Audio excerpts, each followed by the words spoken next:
Many thanks, Julie, for that report. And like I told you, we'll be taking a look at corporate governance today as well. And of course, we'll have some interesting guests with us. But first, the paradigm shift to integrated thinking has gained prominence to the extent that the International Integrated Reporting Council was formed in August 2010. In the Kenyan context, both Mwongozo, the Code of Governance for State Corporations, and the Capital Markets Authority Code of Corporate Governance Practices for Public Listed Companies do emphasize the need for both integrated reporting and stakeholders management. While the factors that are disclosed in the annual reports have an impact on value creation and sustainability of business, with the recent events surrounding inadequacies in the private sector that have led to the collapse of retail chain Nakumatt, banks like Chase Bank and Imperial Bank, there is indeed need to push and emphasize the need for better governance in the private sector. Leading this initiative is ICPSK, who are a government-mandated organization that is working at ensuring this is done. And joining me right now in studio, we have two guests to help us dissect more into this all-important conversation. And allow me to give you the pleasure to start off with introductions from this side. Okay, thank you, Abby. My name is Salome Onyonka, Council Member, ICPSK. Welcome to KTN. Thank you. Thank you, Abby. My name is Beatrice Meso, and I'm the Vice Chair of the Institute of Certified Public Secretaries of Kenya. Great to have you two ladies. And Salome, let me start off with you. What would you say is your assessment of the governance issues in our country? Are we actually on the right path, or have we been missing the targets? Thank you. Definitely, as the Governance Institute, we are on track. There's a lot of work to be done, but we are definitely on track. There are a lot of governance structures in private sector, public sector, and even the small companies. There are a lot of governance codes of practice that guide them. Now, there is a lot of work to be done in terms of integrating the thinking around corporate governance. Interesting. And for Beatrice, what would be your take on this as well? Yes, I believe we've come a long way, championed by the Institute for Certified Public Secretaries. The Institute has tried to uplift the standards of governance, and of late we have now the new concept of integrated thinking. And just for clarity, this is a concept which is wholesome. Yes. Other than just a business focusing on making money and getting there quickly, it has to focus on the other stakeholders, how you do your business, where you do it, how it impacts on the community, on the environment.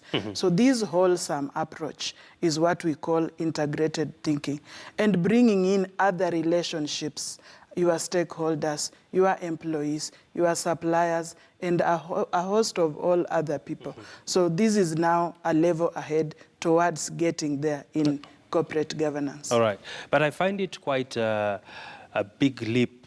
At the same time, Salome, how easy is it for companies to incorporate this new way of doing things, this integrated thinking?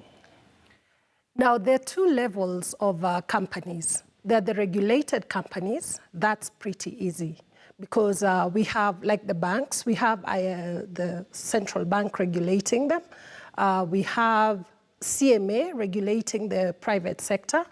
We have various SCAC in government regulating the public sector organizations, corporate governance. So those ones are well regulated, and they are actually expected to implement integrated thinking. Integrated thinking is new. It looks at planet, that is the environment. It looks at people, that is your employees, your suppliers and customers all around, and it looks at profit. So it's threesome, a three approach. All right.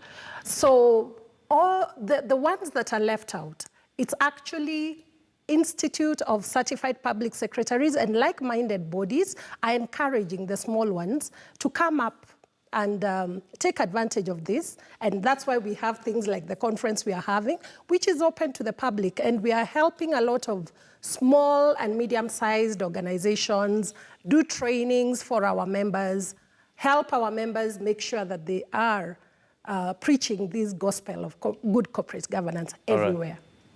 And Beatrice, I just want to get your closing thoughts as well when it comes to the practicality of all this. Because it's one thing to preach the gospel, as Salome puts it. It's another thing for people to ride onto it. And what efforts have you been putting in place other than training to improve awareness and people to also take up this a new way of thinking? And of course, you can link this to the upcoming conference. Okay, as the Institute, we believe that good governance is the soil in which governance of institutions should germinate. That is where the seed should germinate from. We have put in a lot of effort by, of course, first of all, training the company secretary to keep to trends, to the global trends, because we recognize we are not only for this market alone, we are for the global market, we are for the regional market, so we have put trends. Apart from that, there is regulation. The Institute has a disciplinary arm. They have set standards by which company secretaries should operate. And if there is any misbehavior, the Institute has a disciplinary committee, so that is just one of the ways to check. But apart from that, the Institute has gone further to develop codes. Of course, you've heard of the Mwongozo, which was spearheaded by the Institute of Company Secretaries. There is also a code of conduct for private companies. So we don't only care about the public companies, but the private companies too, because these two work together then. Apart from that, there is the governance audits. We make sure that we audit. It is now a requirement of the law that there is governance audit, an annual audit in every state corporation. And we are going, hopefully it's going to go to the private companies, so that with that audit, you are able to check yourself, what is my health, my governance health, how am I healthy, how am I complying, am I good to my regulators and all that. So with all those checks, I believe at least the basics will be met. All right. And your closing thoughts, Salome, what will this eventually do? Well, definitely, if we embrace corporate governance in all its entirety, and just to mention, we have the Champions of Governance Awards at the Institute, which brings companies together.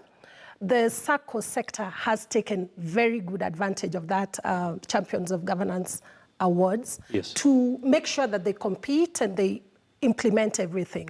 And the impact already in the companies that have taken this seriously is that the shareholders definitely are getting value for their return on investment, good stakeholder return, dividends, profit. And of course, one of the things is that if we embrace corporate governance, we are definitely not going to have these corporate failures that cost the country a lot in terms of loss of jobs. Look at the companies that have closed up. We lose jobs, people lose livelihoods. So it is in the interest of the country at every level to embrace good corporate governance and to give the country a good name. All right. Many thanks, ladies. We have been speaking there to Salome Onyonka, Council Member, ICPSK, and we're also having with us Mercy Wenjao. Many thanks for joining. Sorry, Beatrice, I beg your pardon. And of course, this is an ongoing conversation that will definitely be expanding it in the coming days. And we want to go for a quick commercial break. On the other side of the break, we'll be talking matters technology. You know, one of the biggest drivers for change right now in Kenya has been the technology space. I'll be hosting Alphonse Juma in a short while.